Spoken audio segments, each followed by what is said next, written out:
저희가 조사한 결과로는 무죄예요. 추경호 전 원내대표도 지금 저기 출마하잖아요. 지금 재판 한참 내란 재판 받고 있는데 여러 군데에서 불법이 확인이 됐거든요. 그런데 2022년 첫 해 윤석열 정부 첫 해 6월부터 12월까지 7개월 동안 몇 건 한 줄 아세요? 모르죠. 993건. 993건? 이재명 정부는 친중이다 하면서 간극을 벌려놓으려고 하는 사람들이 있죠. 이간질하는 사람들이. 네, 이번 시간은 박선원 더불어민주당 의원님 모시고 인터뷰할 생각인데요. 지금 윤석열 정권 정치검찰 조작기소 의혹 사건 진상규명 국조특위에 열심히 또 활동하고 계시고요. 또 국방위원회 또 정보위원회 간사로도 활동하고 계신 박선원 의원님, 최근 이슈된 것들이 몇 개가 있어서 같이 좀 자세하게 여쭤보도록 하겠습니다. 어서 오십시오, 의원님. 네, 안녕하세요. 네, 오랜만입니다. 반갑습니다. 자, 그리고 최윤경 기자가 함께 해주시겠습니다. 네, 안녕하십니까. 네, 네, 반갑습니다. 안녕하세요. 자, 일단 뭐 여러 개 여쭤볼 게 있습니다만 그 국조특위 뭐부터 좀 한두 개 좀 여쭤보도록 하겠습니다. 그렇죠. 지금 현재 진행되고 있는 게 그 서해 공무원 피격 사건. 예, 여러 사건이 있습니다. 서해 네. 공무원 피격 사건, 네. 소위 쌍방울 대북 송금 사건, 그렇죠. 또 이제 대장동 사건. 예, 거기 지난주 지난주 굉장히 화제였고요. 예, 그리고 이제 통계 관련 통계 조작. 사건. 예, 예. 맞습니다. 네, 그런 것들이 있었는데 지금 특히 이제 뭐 다 전문성 있으십니다만 예. 서해 공무원 피격 사건 같은 경우는 왜냐면 예. 국정원에 계셨었으니까 누구보다 잘 알고 계실 거 아니에요. 예. 네, 그래서 요거는 그러니까 어떤 게 어떻게 조작됐다는 건지 우리가 이제 대략적으로 알기에는 그 공무원분이 서해 그 북방항해선 근처에서 이제 예. 아마 바다에 떨어지신 걸로 이제 추정되기도 하고 아니면 직접 가셨는지는 잘 모르겠습니다만 예, 그랬다가 이제 북한으로부터 총격을 받고 예, 사망하셨다는 거잖아요. 그렇습니다. 근데 이제 그거를 문재인 정부에서 이걸 그냥 자진 월북으로 예. 했었다는 게 이제 유족분들의 주장이셨던 것 예. 같고요. 예. 근데 어떤 것들이 검찰 조사에서 이게 조작이 됐다는 건지 예. 그걸 좀 알려주시면 좋겠습니다. 예, 그러니까 이제 이 사건은 어업 지도선에서 네, 이제 일을 하고 있는 이제 자격증을 가진 그 어업 지도원이 네, 이 NLL 인근 연평도 네. 부근에서 실종이 됐어요. 일단은 예, 배에서 이제 실종이 됐는데 그 배는 이제 무궁화호 10호라고 하는 네, 어업 지도선입니다. 그러니까 네. 이 배는 어떤 거냐면 우리나라의 어선이 네, NLL 위북으로 넘어가지 못하도록 네. 감속하는 배예요. 네, 네, 네. 그러니까 당연히 이 어업 지도선에서 일하고 있는 이 어업 지도원 네. 공무원이거든요. 공무원들은 이 배만이 아니라 어선만이 아니라 우리 공선인 어업 지도선이 뭐 NLL 인근으로 넘어간다든지 이 공무원이 월북을 한다든지 할 가능성 매우 원천적으로 없는 상황이다 이렇게 봐야 되거든요. 그걸 막는 사람이니까. 예, 이걸 막고 불법으로 조업하면은 이제 돌아가세요 이렇게 지도하는 분이거든요. 그런데 그런 분이 9월 21일 1시쯤에 이제 사라지신 거예요. 실종이 된 거예요. 그래서 이제 처음에는 근처에 그냥 실종인지 잘 모르는 상태에서 계속 이 연평도 밑에 이 바다가 해류라고 그러잖아요. 이렇게 네. 남쪽으로 해서 이 우리나라 쪽으로 서쪽으로 이렇게 계속 이렇게 도는군요. 시계 반대 방향으로 돌았기에 네. 연평도 인근 해역을 계속 수색을 수색을 하고 예. 있었습니다. 그런데 나중에 보니까 이분이 이제 북한에서 발견이 된 거예요. 예, 예. 발견이 됐는데 그럼 이 사건을 어떻게 봐야 되느냐 했을 때 첩보 정보를 이제 계속 감청이라든지 여러 수단을 통해서 들은 정보를 가지고 판단을 하는 거거든요. 거기에서 이제 대한민국 공무원 이대준이라는 이름이 나왔고 월북이라고 하는 단어가 나왔습니다. 네. 그래서 이거는 월북이라고 판단을 하는 거죠. 왜냐하면 사람이 이제 실종이 되잖아요. 예. 그래가지고 북측에서 남쪽으로 제일 튀어나온 등산곳 인근에서 발견이 되고 거기서 사망을 하셨어요. 그러면 네. 이 실종에서 이분이 그 등산곳까지 쉽게 헤엄쳐 가지 못하는 거리를 가셨단 말이에요. 그러면 세 가지 가능성이 있잖아요. 네. 떠내려서 가는 거 표류. 그다음에 북한이 몰래 침투해가지고 강제로 잡아가는 납북. 예, 납북. 납북. 그다음에 스스로 올라가는 월북 이 세 가지잖아요. 예. 근데 38km고 이 바다가 이 반시계 방향으로 돌아서 연평도에서 인천으로 바닷물이 돌았기 때문에 표류로 보기 어렵다.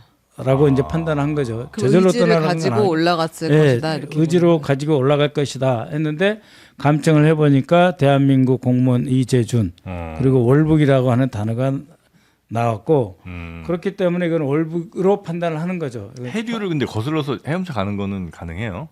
불가능하다고 보는 거죠. 왜냐하면 이분이 이제 이 배에서 사라졌을 때 이 배는 예. 움직이지 않고 이 바다에 닻을 내려서 예. 정박해 있는 상태, 묘박이라고 네, 네, 네, 그러잖아요. 네, 네. 바다 가운데 예. 서 있는 이런 상태였었거든요. 그런데 이 사람이 38km 북서방에서 발견된 거예요. 북쪽에서 왼쪽으로.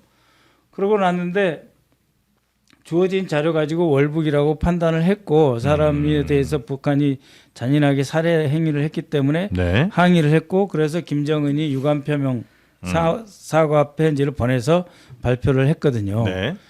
그러고 나서 이제 수사를 시작을 한 거예요. 감사원을 동원해서. 그래서 감사원에서 이상한 발표를 하나 했습니다. 중간 보고식으로 해서 네. 윤석열 정부 감사원에서는 중국 어선에 올라타서 이 상처를 치료받은 붕대의 흔적, 붕대로 감은 흔적이 있고 중국 글씨가 써져 있는 그 부유물 탈 것 위에 중국이 그 구명조끼를 입었다 이렇게 돼 있어요. 네. 그래서 이것을 그럼 어떻게 봐야 되느냐 해서 이 사건 재판을 받는 분들은 이 증거를 다 좀 검찰이 갖고 와서 우리가 판단하는 게 월북이라고 하는 걸 확정해 달라 이렇게 요구를 했어요. 왜냐하면은 그때 연평도가 있고 등산곳이 있다 그랬잖아요. 네. 그럼 이 NLL 선상에 한 세 그룹의 중국 어선들이 그때 조업 중에 있었어요. 딱 NLL 선 따라서. 네네네. 그러면 북한도 조업 못하고 우리도 조업을 못하니까 그쪽에 꽃게가 많아요. 그 중국 어선들이 많구나. 따라서 네. 거기로는 이제 중국 배가 다 훑어가는데 한 세 예. 그룹이 있었는데 등산권 밑에 중국 어선들이 있었어요. 예. 그러니까 이 사람이 연평도 부근에서 이 배를 타고 예. 가다가 내가 한국으로 돌아가겠다 하면은 간단합니다. 거기서 선박끼리 이 무선으로 연락을 하면 네, 되거든요. 네, 네, 네. 우리 어업 지도선이 밑에 있으니까 뭐 한 20-30km 떨어졌으니까 나 여기 배에 있는데 데려가 주세요 하든지 그러면 우리 어업 지도선이 가서 무궁화호 모셔오면 15에서 되는 모셔오면 거죠. 되는 예. 거예요. 또 내가 실수로 이렇게 이제 구조가 됐는데 가만히 있으면 그 배가 어디로 갑니까? 위해 중국의 위해로 가든지 청도로 가든지 대련으로 이 배가 고기를 잡았으니까 갈 거 아니에요. 예. 거기서 내려서 그냥 돌아오시면 돼요. 청도든 위해든 대련이든 다 우리 총영사관이나 총영사관 출장소가 있는 곳입니다. 네. 그러면은 아무 일이 없는 거예요. 근데 그분이 거기서 뛰어내리시는 것으로 추정하고 있는 추정을 거예요. 하고 있어요. 그거는 저희가 하는 게 아니라 감사원에서. 음. 예? 그래서 그 자료를 보건대도 이 배를 타고 저쪽 쭉 가서 그냥 등산곳에서 안 뛰어내리고 가만히 있으면 살아오잖아요. 네. 그런 상태를 그러면 강제 납북이라고 할 수 있습니까? 그리고 표류도 아니고. 그래서 이제 이 월북이다라고 하는 건데 그 부분을 검찰에서 안 가져가요. 안 가져간다는 게 감사원에서 증거. 네. 이 연평도에서 쭉 중국 배를 타고 치료받고 이래서 어디선가 뛰어내려서 결국 등산곳 인근에서 북한에게 발견되고 대한민국 공무원 이대준 그리고 북한군끼리 주고받은 통신에 월북 월북이라는 단어가 있었다고. 왜 왔냐고 했더니 월북이라고 해. 딱 이런 게 있단 말이에요. 증거가. 네. 그래서 월북이라고 판단한다 그랬어요. 네. 판단. 이게 무슨 범죄냐고요. 아. 근데 이것을 월북 몰이를 했다고 지금 되어 있거든요. 네. 근데 그래서 검찰이 기소할 때 혐의는 뭐였어요? 직권남용 아니었어요? 처음에 기소를 이제 검찰에서 할 때는 이 2022년 7월 5일 9시 반에 이제 김기현 국정원장이 가서 보고를 하면서 이거는 월북몰이를 범죄로 할 수가 없으니까 월북몰이를 했다는 게 증거도 없고 그래서 처음에는 삭제 지시 국정원에서 이 문건을 첩보를 받고 이 첩보를 받은 기관으로부터 회수 반납하는 조치를 삭제한 게 이게 불법이다 해가지고 처음에는 박지원 원장을 문제 삼고 그러면서 서훈 원장과 안보실 했던 서훈 안보실장 전 네. 국정원장을 이렇게 이제 그 월북몰이로 하고 국민들에게 알리지 않았다 해서 불법이다 직권남용이다 말씀하신 대로 그렇게 해서 네. 고발을 한 거죠. 근데 1심에서 지금 무죄가 나왔습니다. 우리 잘 아는 지기현 네. 재판관이 무죄가 나왔어요. 네. 무죄가 나온 거는 도저히 이것은 일반인의 상식으로 월북 이외에 다른 판단을 할 수가 없다. 네. 그리고 정부에서 사건이 발생해서 우리 국민이 사망한 이런 일이 발생을 했는데 네. 국민들께 빨리 설명해야 될 의무가 있고 그럼 그 시간 범위 안에서 월북이라고 판단한 것이 어떻게 이 수사의 대상이 되느냐. 이거는 처음부터 수사를 하거나 검찰의 이런 기소 대상이 돼서는 안 된다라고까지 판결을 이미 근데 받았습니다. 재판부가 그걸 월북이라고 판단한 거야? 아니면 월북으로 조사하고 결론 낸 것에 그 과정에 문제는 없다는 말? 예, 문제가 없다고 보시고 아, 그 25개를 쪼개기 기소를 했어요. 25건을 다 기소를 했는데 아. 다 무죄를 받았는데 재판부의 최종 판정은 월북이라고 판단을 했는데 네.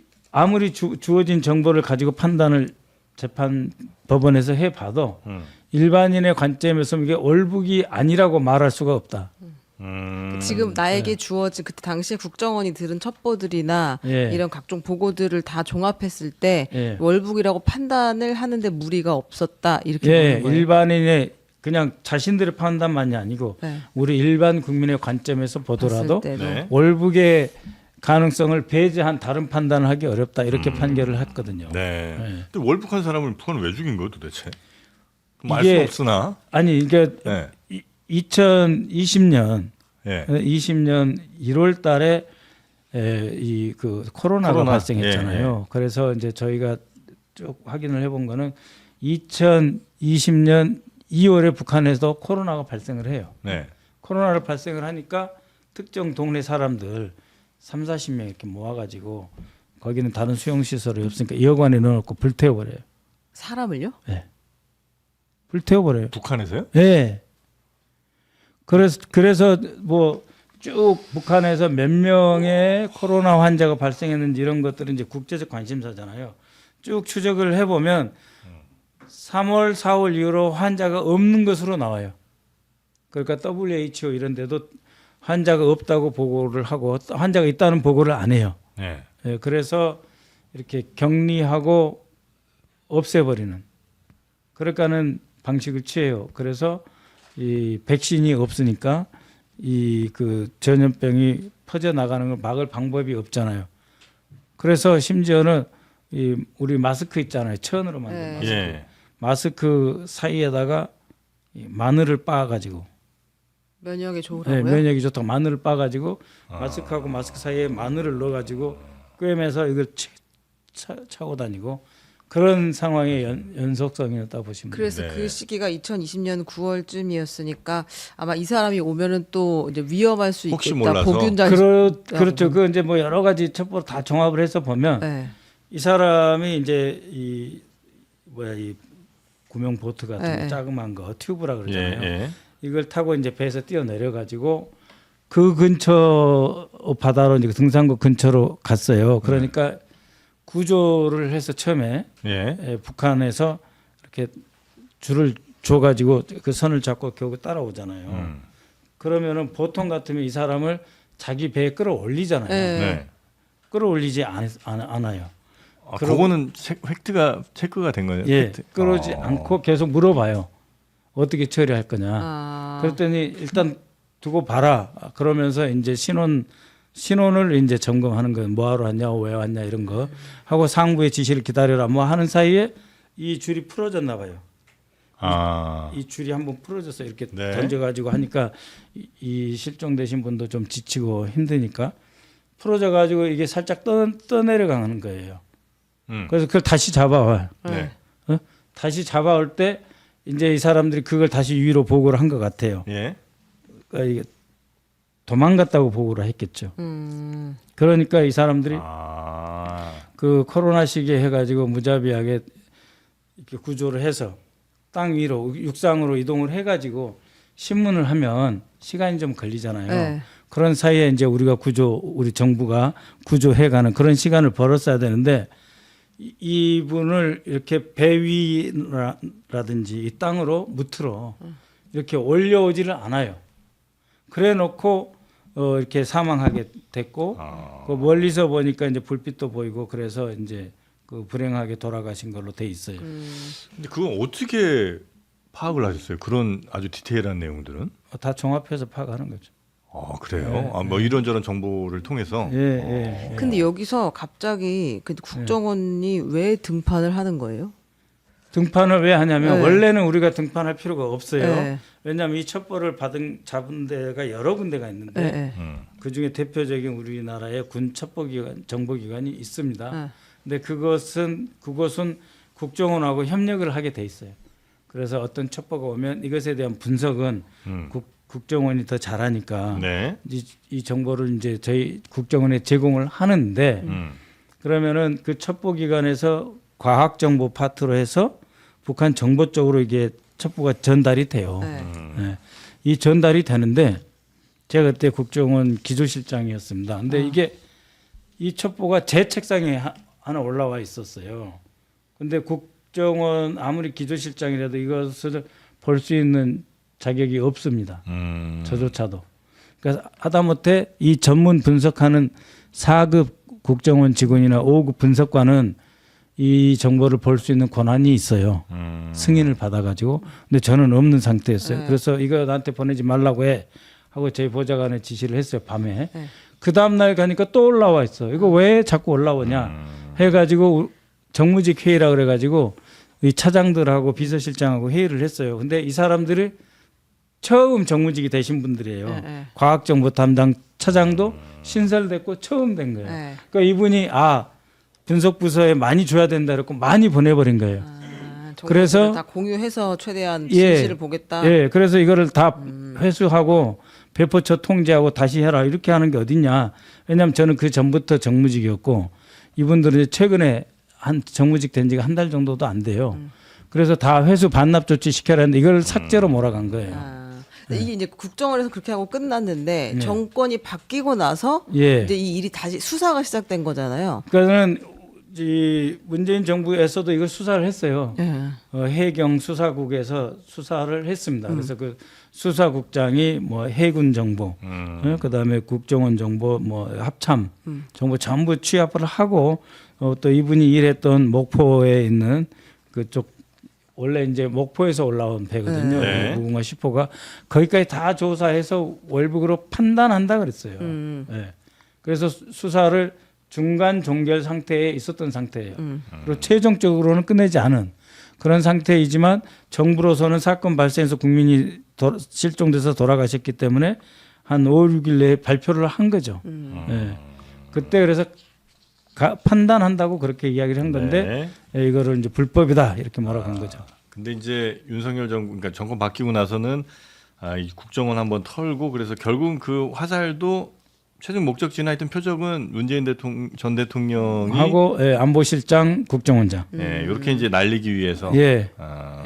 알겠습니다. 근데 이 김규현 국정원장이 윤석열 정부 당시 국정원장이 이 얘기를 했다는 거잖아요. 그 대통령이 그것은 직접 고발하는 것이 바람직하다는 의견이 있었고 결국은 제가 기관장으로서 결정해서 고발해야겠다고 생각했다는 건데 그러니까 사건이 이미 중간 종결이라고 하면 그 이상 더 나갈 일은 없었던 건데 정권이 바뀌고 이걸 다시 수사를 한 거예요? 다시 이제 수사를 해서 그 월북 판단 자체는 좀 애매하니까 이 건에 대해서 일단 삭제, 그 국정원에서의 그 자료 삭제를 문제를 삼아 가지고 그 김기현 원장이 윤석열 대통령한테 7월 5일 22년 7월 5일 아침 9시 반에 가서 보고를 할 때 이거는 수사 의뢰라고 그랬어요. 처음에는. 윤석열 전 대통령이 한테 수사를 의뢰하는 게 어떻겠냐라고 김기현 원장이 보고를 했고 윤석열 대통령이 바로 고발을 해라라고 해서 이 보고하는 문서에 그 대통령 보고본 이 보고서가 대통령이 보고한다는 보고본 거기에 이제 그 윤석열 대통령 지시 해가지고 고발 의뢰 하라고 이렇게 돼 있어요. 그걸 갖고 와서 바로 고발장을 써가지고 고발을 했어요. 네, 근데 이제 김기현 원장은 나와가지고 이 증거가 있고 그래서 국가정보는 대통령 직속기관이니까 대통령 지시받아서 임무를 수행하는 거고 그래서 대통령의 그러한 의견 제시가 있어서 내가 고발했다. 판단은 내가 했는데 대통령 보고하고 대통령이 고발이라고 하는 그런 의견이 있어서 자기가 했다. 그래서 애매하게 물을 타있긴 하지만 윤석열의 지시 부분은 인정을 한 겁니다. 네. 이제 저는 이 사건을 그냥 아주 좀 피상적으로 접하면서 네. 언론 이제 보도 위주로 보면서 예. 어쨌든 무슨 사건이 일어나든 대체로 뭐 범행이라고 하면 범행 아니면 이런 일이 일어날 때 동기 같은 게 있긴 있어야 되잖아요. 예. 북한 가서 뭐 예. 해결할 수 있는 게 없. 그래서 이게 예. 저희도 국조특위에서도 그렇고요. 가급적이면은 왜 실종이 됐을까에 대해서는 말을 안 하려고 합니다. 그 이유는 뭐냐면은 이분이 이제 실종되고 북한에 의해서 돌아가셨잖아요. 예. 그래서 이제 동기를 스스로 밝히지 않았기 때문에 말을 안 하는 측면도 있고 예. 수사기관, 해경 등을 통해서 확인해 보면 이제 도박 빚이 있고 그다음에 그 형에게 뭐 결혼하기 전에 원양어선을 타가지고 돈을 많이 모아서 형한테 예금을 해서 다 맡겼는데 형이 써버려가지고 어려움이 있고 그래서 어업지도선 시험을 봐서 여기 합격을 해가지고 또 들어갔는데 여전히 돈은 없고 그리고 이제 빚은 많이 늘어나고 네. 그래서 그 인터넷 사이트에 있는 도박을 해 보니까 한 번은 따고 그다음에 좀 잃고 이걸 반복적으로 했고 네. 그리고 뭐 그래서 이제 어업지도선 그 연평도 가니까 꽃게 많이 잡아와야 되니까 또 목포분들한테 또 돈도 좀 모으고 네. 뭐 이런 전체 과정이 있는데 그거는 개인의 있는데 너무 이분의 이제 그 사망의 동기나 의도나 그것에 대해서는 추측의 영역이잖아요. 그래서 언급을 지금 안 하고 있는 거죠. 아니 근데 지금 여기까지 온 걸 보면 어쨌든 윤석열 전 대통령의 사실상의 지시, 네. 뭐 혹은 사주 고발하라고 네, 고발 했다는 지시라고 돼 거니까 있어요. 예. 고발 지시가 있었던 것이고, 예. 그래서 그냥 이제 월북으로 판단했던 걸 다 뒤집어가지고 지금 예. 수사를 받고 기소가 돼서 1심 판결까지 나온 거잖아요. 예. 서훈 전 안보실장, 박지원 전 예. 국정원장 등등이. 예. 그래서 이제 무죄 확정이 박지원 무죄 1심이 됐는데 예.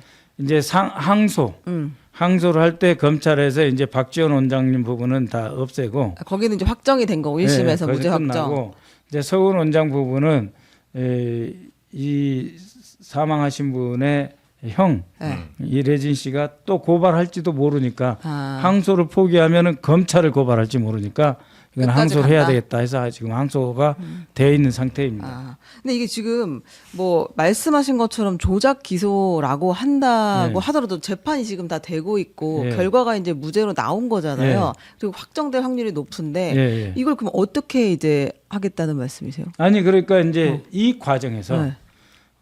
검찰과 감사원이 등장을 하는 거죠. 그래서 이제 이렇게 전 정부에서 정상적으로 처리한 사건에 대해서 뒤집어 엎으려고 하니까 네. 이 소위 SI 정보는 우리 단독 첩보가 아니거든요. 네. 미국하고 같은 첩보란 말입니다. 이거 우리 자산이 아니에요. 네. 그래서 처분 권한이 없어요. 근데 국방부 국방조사본부에 네. 이렇게 이제 특수 차단 보안 시설, 정보 시설이라고 이렇게 이런 건물 있잖아요. 네. 요 안에다가 이제 텐트 같은 걸 또 쳐요. 네.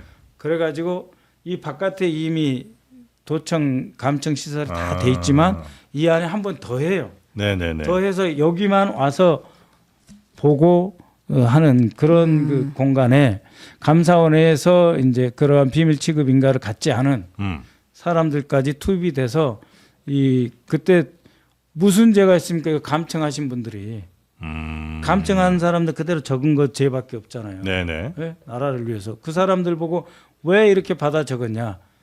그리고 이제 이 첩보를 최초로 듣는 사람들이 어떻게 보면 이 생자료라 그럴까요? 날것이라 그럴까요? 제일 먼저 접하잖아요. 네. 그러니까 이거를 글자가 뭐 한 문장으로 쫙 오는 게 아니에요. 네? A부터 Z께 쫙 오는 게 아니고 띄엄띄엄 이렇게 오는 경우 문장이 중간중간 끊어져요. 그러니까 이거를 해석할 수 있는 일차적인 능력은 이 사람들이가 있어요. 국정이나 합참의 분석관보다도. 그래서 이분들이 월북 가능성 검토라고 하는 보고서를 썼었어요. 네. 왜 썼냐 이거죠, 아, 그거를. 그분들도 지금 수사를 받고 계속 네, 고생했다, 그분들을 이거. 이제 불러다가 그러면 이 사람들은 뭐 부사관도 있고 4급, 5급, 6급 네네네. 실무 이 공무원들 다 불러다가 이 뒤집는 진술을 받게 하기 위해서 윽박지르고 예? 그 해경 직원들 불러다가 윽박지르고 그리고 군사기밀 보호법도 다 위반해 가면서 네네네. 그러한 불법 행위를 감사원이 저지른 거예요. 그래서 불법 행위를 저질러서 검찰한테 줬잖아요. 네. 근데 감사원이 압불사 검찰 고소 내용과 상충되는 자료도 같이 자료를 가져줬는데 그걸 안 가져가 또. 검찰은 네, 안 가져가. 왜냐하면 그게 있으면 월북이 입증이 돼 버리니까. 아까 그 중국 어선에서 치료받고 구조됐다가 다시 뛰어내린 이런 첩보 같은 거는 그거는 이제 우리 국내 첩보예요. 그런 건 가져가도 되거든요. 근데 검찰이 안 가져가. 그러니까 한 방향으로 몰고 월북으로 해서 월북을 무슨 뭐 조작했다는 식으로 해서 문재인 정권의 모든 안보 정책이 거짓이다, 사기다, 뭐 이렇게 몰아가려고 하는 그 네. 불법적인 과정이 다 스며들어 있는 거죠. 그러니까 이제 국정 최고 책임자가 뭐 감사원 또 검찰 등을 동원해 갖고 전 정권의 예. 대통령 그다음에 주요 뭐 몇몇 예. 인사들을 완전히 안보 정치적으로 책임자들. 예. 예, 공격을 했다는 말씀이신 예, 거죠? 예, 그렇습니다. 그럼 이걸 가지고 이제 조작 기소 특검으로 가는 거예요? 예, 왜냐하면 이미 그 이 감사원이 자체로 군사기밀보호법으로 몇몇 감사원 관리를 이미 고발해 놨어요. 그걸 어차피 수사를 해야 됩니다. 감사원에는 이제 외교안보, 국방을 전담하는 감사팀이 따로 있어요. 네. 근데 이 사람들 아예 제껴버리고 그 유병호 소위 타이거파라고 하는 네. 유병호 라인의 특수조사국에서 이 사람들은 아무런 지식도 없는 외교안보에 대해서 이 사람들이 가가지고 조사를 하고 그래서 군사 2급 비밀 뭐 이거 다 가져다가 아무데나 막 비치해놓고 그런 상태이기 때문에 이미 이 사람들은 군사기밀보호법 위반으로 고발돼 있는 상태예요. 네. 특검이 수사해야죠. 알겠습니다. 하여튼 요 조작 기소 특검은 네, 당연히 네. 가시는 걸로. 지방선거 전에 출범한다고 보면 될까요? 예, 그러니까 이래도 문제고 저래도 문제인데 지금 이제 왜냐면은 예. 이게 이 법을 다시 이제 제정을 해야 되잖아요. 예. 그러면은 하반기 원구성이 있어요. 예. 그러면 이제 우리 그 우원식 의장님도 5월 예. 30날까지인가 예. 임기가 그렇거든요. 그러니까 예. 그 전에 이걸 통과를 통과시켜야 시켜야지 안 그러면은 아. 8월 9월로 쭉 밀려버려요.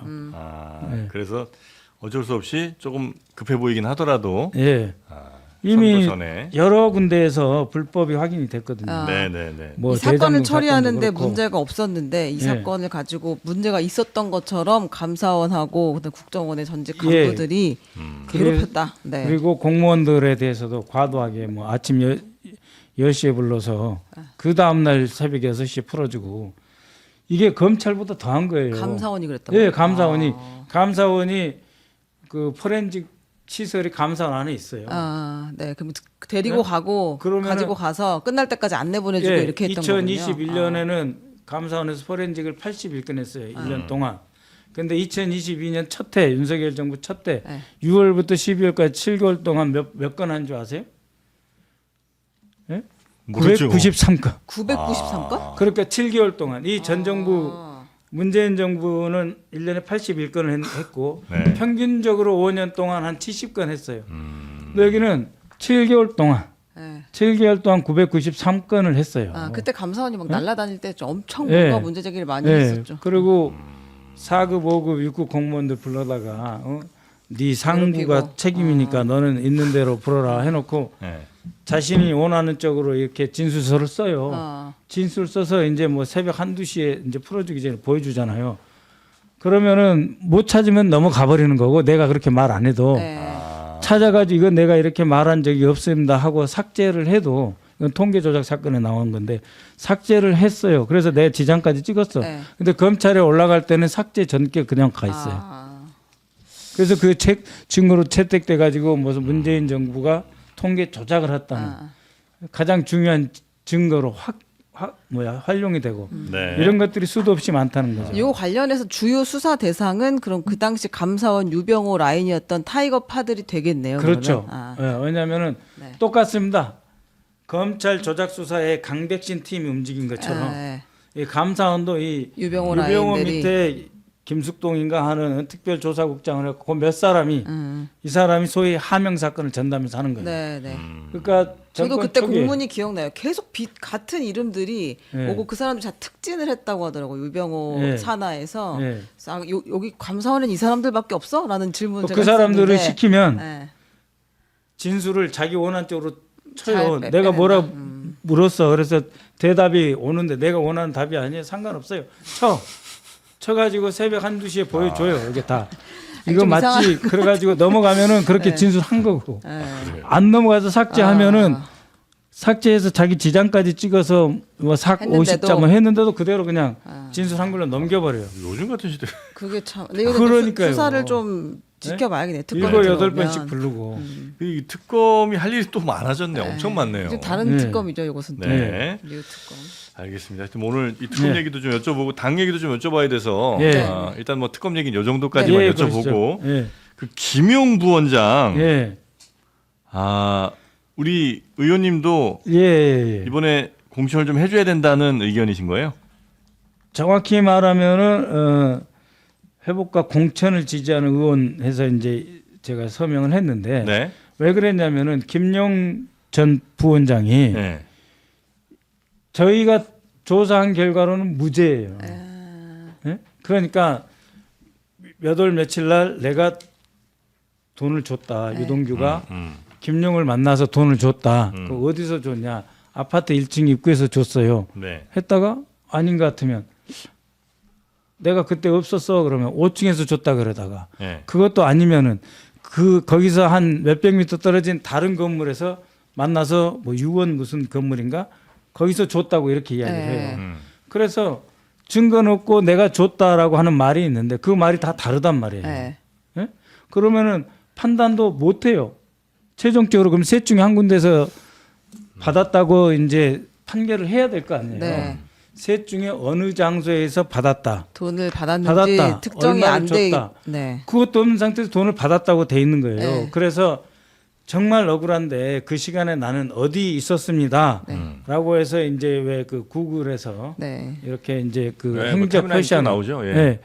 그것까지 증거로 제시를 했는데 그거는 또 인정을 안 해줘요. 예. 그러니까는 객관적인 물증은 인정을 안 하고 네. 돈을 줬다는 유동규 말을 듣고 이 사람이 유죄를 때리는 거예요. 네. 예? 그러니까 저희가 국정조사 특위위원이 여기 몇 명이 들어가 있어요. 네. 왜냐하면 저희가 조사를 해서 아니까 네. 아니까 적어도 이 김용이라는 사람이 이러이러한 혐의 네. 재판 중이라는 이유로 공천 대상 자체가 되지 못하는 것은 예. 그거는 좀 불합리하다라는 측면에서 저희가 서명을 한 거예요. 여기 보면 뭐 서영교 위원장, 박성준 네. 간사, 또 김승원 의원, 네, 전용기 한 다 20명 들어가 있거든. 저희 계시더라고요. 아니 그 중에 네. 저희 특조위원들이 대거 참여를 한 거예요. 근데 이제 2심이 유죄가 났잖아요. 예. 그러니까 뭐 판단은 국조특위 입장에서는 이 사건을 쭉 보니까 이거는 김용은 무죄다라고 주장을 예. 할 수는 있지만 2심까지 징역형을 받은 유죄 판결이 예. 나왔고 예. 3심을 앞두고 있는 상황이잖아요. 이건 현실인데 예. 그리고 법원이 뭐 모르겠습니다. 이거 갖고 얘기하면 끝도 예, 없으니까. 이거 끝도 없어요. 네, 지금 그 추경호도 네. 추경호 전 원내대표도 지금 저기 출마하잖아요. 지금 재판 한참 내란 재판 받고 있는데 예. 그런 사람이 많아요 지금. 아니 그렇죠. 근데 네. 이제 지금 2심까지 나왔잖아요. 네. 3심이 언제 나올지 알 수 없는 일인 거잖아요. 대법원 네. 판결은. 네. 네. 근데 공천을 그냥 줘요.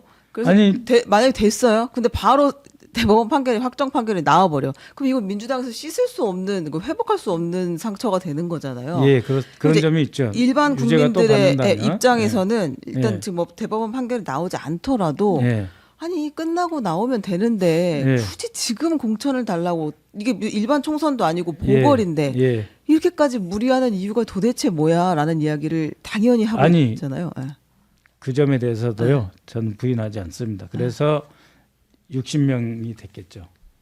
아 그래서 만약에 180명이 아니고 60명이다. 1심에 무죄고 네. 깨끗하면은 이거 논쟁이 될 필요도 없고 뭐 모든 사람들이 이 사람 너무 고통 많이 받았고 했으니까 깔끔하게 송영길 전 대표처럼 무죄 받았으면 다들 왜 공천 안 해주냐고 다 그랬겠죠. 그렇잖아요. 당원들이 네. 이제 네. 그건 이제 송영길 전 대표님 케이스는 그렇게 남는 거고 네.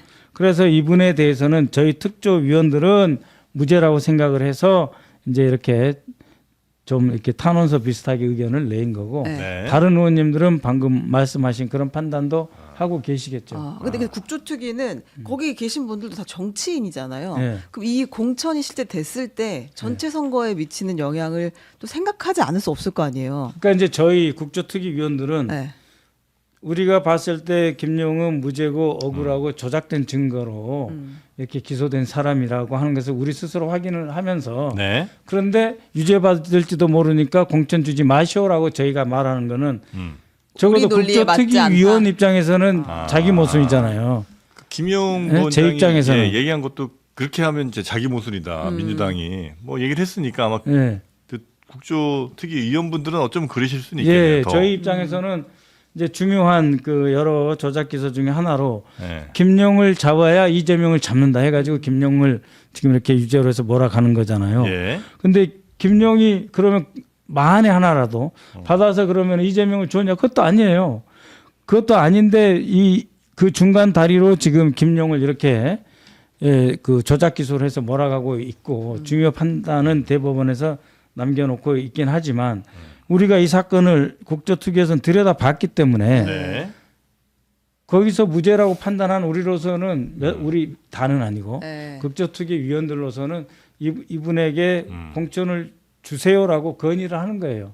근데 이게 국회의원이 된다는 거는 죄가 없다고 된 이유는 그게 돼야 될 이유는 아니잖아요. 예. 그러니까 뭐 국회의원이 돼야 될 뭐 어떤 이유가 이제 있으실 거고 그 중에 예. 뭐 이런 걸림돌들이 있다면 그게 이제 진짜 걸림돌인지를 판단하시는 건 뭐 가능하겠습니다만 예. 김용 부원장이 반드시 국회의원이 돼야 되는 거는 맞아요? 그거에 대한 판단은 안 하는 거죠, 저희는. 공천은 달라. 공천을 이제 주라 하는 거는 뭡니까? 이게 전략공관위원회가 있잖아요. 네. 그럼 전략공천관리위원회에서 이 문제를 제대로 한번 들여다보고 검토를 하시라는 이야기죠. 점점점 숫자가 많아지는 건 그 네. 뜻에 다 김용은 무죄다 여기에 공감하는 분들이 많아지는 공감을 거예요. 하고 있고 적어도 최종적으로 우리 최고위원회나 당 지도부에서는 아무리 무죄라고 하던들 또 증거가 100개가 있다고 하던들 현재의 그 국민들의 정서나 여러 판을 보면 송영길 전 대표처럼 무죄로 최종적으로 확정되고 이 다음에 출마하는 게 낫겠다라고 지도부에서 이렇게 최종적으로 판단하실 수 있잖아요. 네. 그렇게 하는 거에 대해서 아무런 저는 이견이 없습니다. 다만 전략공천관리위원회에서 네. 이분이 출마하고 싶다고 하니 한번 심사를 해보라. 그리고 심사를 할 때 공천관리위원회에서 여러 가지 판단할 수 있잖아요. 네. 이 사람은 무죄지만 그럼에도 불구하고 공천관리위원회에서는 지도부에 공천 주라고 건의를 못하겠다라고 하든지 아니면 공관위에서는 그래도 한번 최고위원회에서 한번 검토해보는 게 좋다고 하든지 해서 건의를 드릴 거 아니에요. 네. 그 첫 출발점으로서 이제 저희 국조특위위원회 입장을 말씀드리는 거예요. 그러니까 반드시 공천을 줘라라기보단 공천 프로세스에 아예 쳐다보지도 않을 이유까지는 없지 않냐? 예, 이 정도 프로세스에 선이군요. 얹혀서 공천 과정에 얹혀서 이 한번 사람도 심사를 한번 해달라. 검토를 해봐라.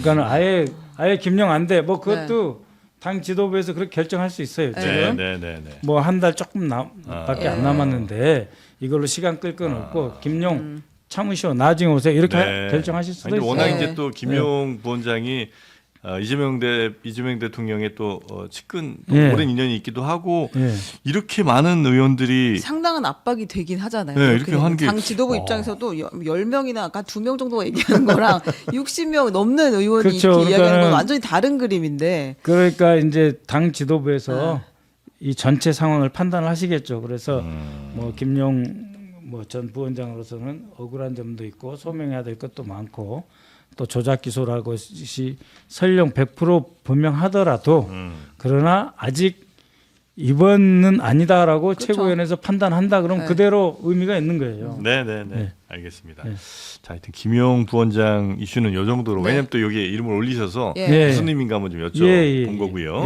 그다음에 또 하나가 이건 아마 의원님이 가장 전문 분야실 것 같은데 그 정동영 통일부 장관 이게 지금 미국이랑 상당히 조금 불편한 껄끄러운 상황인 것 같기는 해요.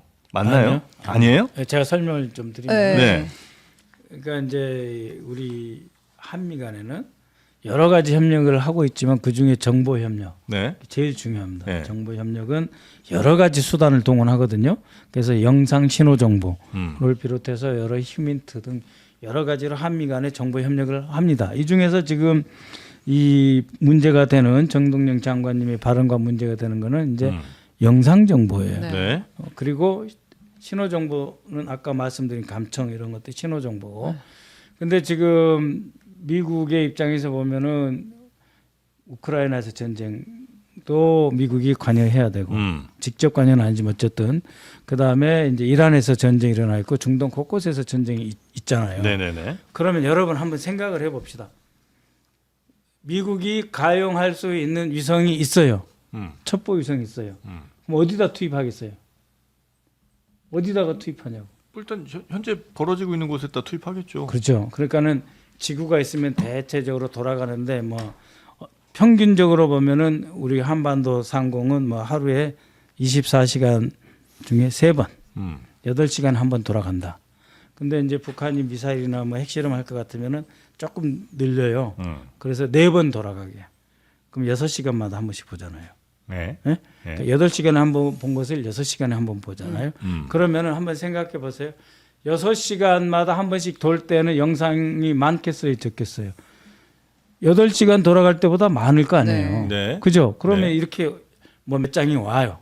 근데 야, 지금 전쟁이 저쪽에서 터지고 있으니까 같은 궤도를 돌더라도 저쪽을 더 많이 찍을 수 있게 재배정을 하면 그럼 어떻게 됩니까?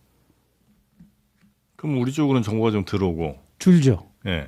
예? 그거예요 지금? 아니, 그러니까 줄어요. 줄겠죠. 줄잖아요. 예, 예, 당연히 예, 줄잖아요. 예. 근데 정동영 장관의 발언과 정동영 장관에서 싫어하는 분이 네. 국방부에 몇 사람 있을 수 있어요. 네. 네. 이런 사람들이 있는데 이 여당의 야당의 국민의힘 의원 중에서도 정동영 장관 발언마다 시비 거는 분들이 있어요. 네. 심지어 국방위원들도 있고 네. 네. 정보위원들도 있고 그다음에 외교통일위원회도 있어요. 네. 그러면은 정동영 장관은 외통이니까 거기서만 뭐라고 하면 되잖아요. 근데 국방위도 열고 정보위도 열어요. 열자고 해가지고 막 성토를 하는데 네. 한번 생각해 보세요.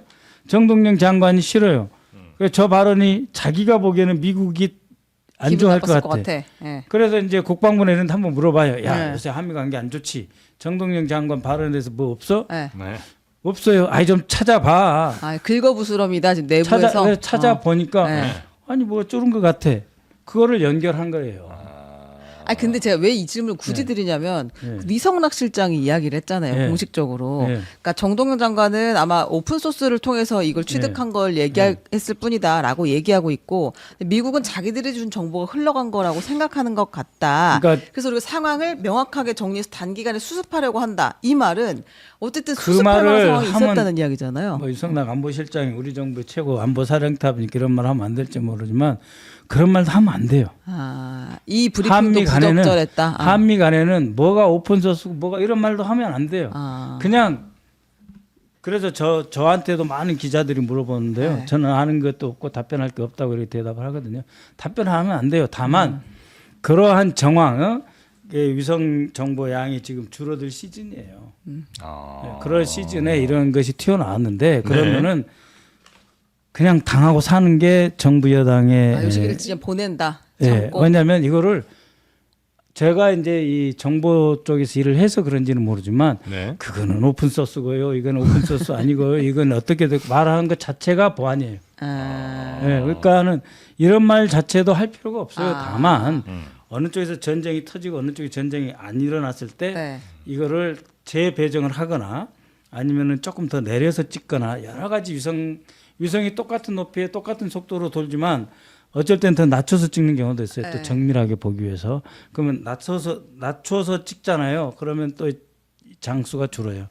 위에서 멀리서 그냥 쭉쭉쭉쭉 찍고 1초에 뭐 몇십 장씩 찍어가지고 그걸 다 종합해서 보정해서 쫙 뿌리는 거하고 내려가서 정밀하게 찍어서 특정 지역 그러려면 어때요? 더 많이 그쪽으로 위성이 돌아야 되잖아요. 이제 의원님의 말씀을 이제 아주 거칠게 정리하면 지금 우리가 지금 네. 여기 주요 포스트가 아니고 더 미국 위성 돌 때가 따로 있으니까 한미 관계가 안 좋아서 정보 공유량이 줄어든 게 아니라 우리한테 지금 관심이 덜 미안하지만 줄어드는 그 반대예요. 시즌이다. 그 반대예요.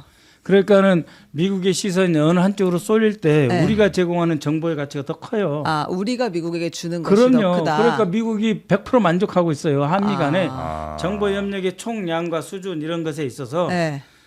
이쪽을 집중 못할 때 우리가 집중해서 정보를 주면 이 가치가 더 커지잖아요. 네. 그래서 한미 연합 정보의 당국 간의 관계는 훨씬 좋아졌어요. 오히려. 그 이성락 실장의 이 발언은 그냥 하는 발언이에요? 그러니까 이제 설명을 하시려고 그러는데 설명을 뭐 오픈 소스가 어떻고 뭐 이렇게 설명하면은 네. 적어도 저처럼 정보계에 있는 입장에서는 적절하지 않다는 거예요. 그거는 그냥 그냥 의혹을 제기하시든 말든 우리는 얻어맞고 한미 관계는 공고합니다. 한미 이렇게만. 간에는 여러 수준의 뭐 오픈 소스도 공유하는 거예요. 비밀만 공유하는 게 아니고 네. 오픈 소스도 이거 카테고리를 나눠서 이거 신뢰도가 높다면 그것도 공유를 하는 거예요. 우리가 주는 정보가 이렇게 많아요, 근데 미국에? 아니 그러면 미국의 모든 이 동북아시아에서 네, 예? 첩보망이 우리나라에 와서 그 일을 하잖아요. 우리 가까우니까 그거 같이 뭐. 하는 거잖아요. 아니 그럼 이제 얼핏 생각에는 예. 미국이 뭐 위성의 질이나 개수나 훨씬 우리보다 많을 것 같아서 그렇죠. 네, 예, 그래서 위성 제가 네. 그래서 이야기했잖아요.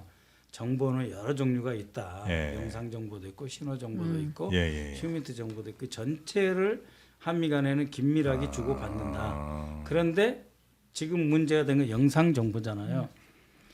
영상 정보의 숫자는 지금 국민들에게 언론에 알려지는 것보다 훨씬 많이 주고 받습니다. 우리도 일부를 줘요. 네네. 그걸 미국이 많이 줘요. 근데 그 수에 변동이 있을 수가 있어요. 특정 상황에서는. 그다음에 나중에 되면 기술적으로 또 복원이 되고 그런 이 높낮이가 있습니다. 그거는 지구가 둥글기 때문에 미국은 전 세계를 관리해야 되잖아요. 그 차원에서 보면은 늘었다 줄었다 하는 건 자연스러운 거예요. 근데 그게 마치 무슨 문재인 양 계속 예. 이야기하는 것 자체가 문제인 거군요. 그렇죠. 근데 이걸 가지고 자꾸 정부한테 설명을 하라 그러면은 네. 그 국정원은 설명 못 하는 거예요. 아. 정보기관은 네. 이것에 대해서 어떤 언급도 할 수가 없습니다 지금. 그 대충 사정 알면서 자꾸 문제를 일으키려는 긁어부스로 만드는 사람들은 누구예요?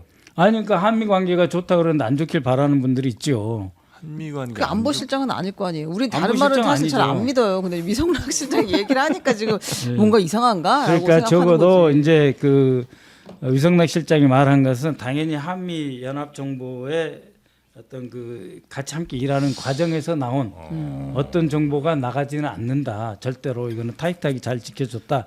이런 말씀을 하시는 거예요. 한미 관계 안 좋은 게 좋은 사람이 있나요? 북한 정도 말고는? 아니, 그러니까 정권 대 정권의 문제로 봐서 네. 네. 한미 동맹이 굳건해야 된다라고 하는 말은 항상 하면서도 네. 정권 대 정권의 관계에 있어서 네. 뭐 이재명 정부는 친중이다 하면서 간극을 벌려놓으려고 하는 사람들이 있죠. 이간질하는 사람들이 있다. 지금 그거 말고는 뭐 국민의힘에서 할 게 뭐가 있어요. 이재명 정부가 잘 나가는 게 시샘 나는 사람들. 그렇죠. 예, 간단한 거예요. 그렇군요. 아니 그러니까 정보위를 열 필요가 없는데 정보위 열자 그러고 네, 열어서 지금 국방장관 관계도 없는데 국방위 열어가지고 아무도 안 나오면 왜 안 나오냐 그러고 알겠습니다. 통일부 장관은 통일부하고 얘기해서 설명하면 그걸로 부족하다 그러고 한미 관계 이상 없다 그러면 진짜 이상 없는 거 맞냐고 똑바로 대답하라고 윽박지르고 그게 뭐예요? 알겠습니다. 이상 없다. 아니라는 전혀 거죠. 이상 없다. 예, 아. 없어요. 정보 관련해서는 뭐 있어도 하여튼 얘기 못할 때가 있고 없어도 얘기를 해야 될 때도 하여튼 굉장히 다양한 상황들이 있는 건데 그거 하나하나 캐갖고 뭐 문제 삼으려고 그러는 사람들은 아마도 현 정부에 불만 많은 사람 말고는 그러면은 없을 이제 것이다. 뭐 우리하고 사이가 안 좋은 나라들 입장에서 보면 이런 역정보를 흘려가지고 흔들면 정보기관이 뭐라고 대답하고 안보실장이 뭐라고 대답하더라 이걸 알잖아요. 네. 그러면은 관계가 안 좋거나 우리 남북 관계 지금도 뭐 군사 긴장이 있긴 하죠. 이럴 때 악용하면 어떻게 할 거예요? 아무나 우리나라에 나와 있는 모 국의 특파원들이 네. 외교 만나가지고 술 먹고 막 하면서 야, 한중 관계도 안 좋지만 한미 관계도 안 좋다며 뭐 이러고. 의원님 우리는 아무튼 안보 실장 얘기만 지금 들어요. 이 저작거리 사는 이야기는 별로 믿지 않습니다. 아니 알겠습니다. 그런 상황이 벌어진다. 그럴 이게. 수도 있다. 예. 그러니까 너무 이제 흔들리지 말아라. 이런 걸 한번 대통령께서 딱 조율 한번 좀 해주시긴 네. 해야 되겠네. 이게 뭐 대통령께서 이미 말씀하셨죠. 네, 네, 정부는 네. 장관 말은 문제 없다. 이게 뭐 누가 이런 얘기하는지 알아봐야 한다라고 대통령이 이게 뭐 어디 언론 같은 데서는 무슨 자주파 동맹파 뭐 갈등이다 이런 얘기 하던데 그것도 아니죠? 아니에요. 이거는 아니고. 아니 그러면은 생각해 보세요. 그 자주파라고 하면은 뭐 국정원장하고 통일부 장관 얘기인데 국정원장님이 한마디도 안 하죠. 국정원에서 이거에 대해서 어떠한 개입하지 의견도 않는다. 안 하잖아요. 그거는 이 정보 관계 이런 거는 그런 자주파 동맹파 이런 문제가 아니고 통일부 장관이 남북 관계를 맡았으니까 조금 더 적극적으로 말씀하시는 거고 그런 차이는 네네네. 있죠. 직무상. 알겠습니다. 그런 건 좀 저 야당 의원들에게도 좀 잘 설명을 잘 해주시면 좋겠네요. 아니 이야기해 줬어요. 싱성범 위원장이 야 이번에 정보위 안 열 거냐 그러니까 야 바보야 너 안 너라면 친구 저하고 워낙 친해서 그래요. 야 전쟁이 일어나면 이렇게 운용을 하는 거기 때문에 그런 거는 당연한 거고 정보 국정원장한테 왜 통일부 장관 발언에서 물어봐. 말도 안 되는 거지. 이럴 때 정보하는 사람들은 가만히 있는 거야. 이런 신성범 위원장도 정보위원장이니까 그냥 가만히 계시는 게 좋겠어요. 이렇게 의사표시를 했습니다. 그런데도 열더라고요. 그래, 그건 정치 논리가. 예. 알겠습니다. 우리 박선원 의원님 모시고 오늘 궁금한 내용들, 특히 뭐 조작 기소 관련된 이야기부터 그 정보와 관련된 아주 내밀한 이야기까지 저희가 충분히 좀 들었던 것 같고요. 우리 박선원 의원님 다음 기회에 또 함께해 주시면 대단히 감사하겠습니다. 오늘 고맙습니다. 고맙습니다. 네. 박선원 TV 구독 부탁합니다. 박선원 TV. 안 거이고. 최근에 알겠습니다. 컨텐츠도 올라왔어요. 송영길, 박선원 콜라보 컨텐츠. 그렇습니까? 예, 대단히 고맙습니다. 네, 고맙습니다. 네.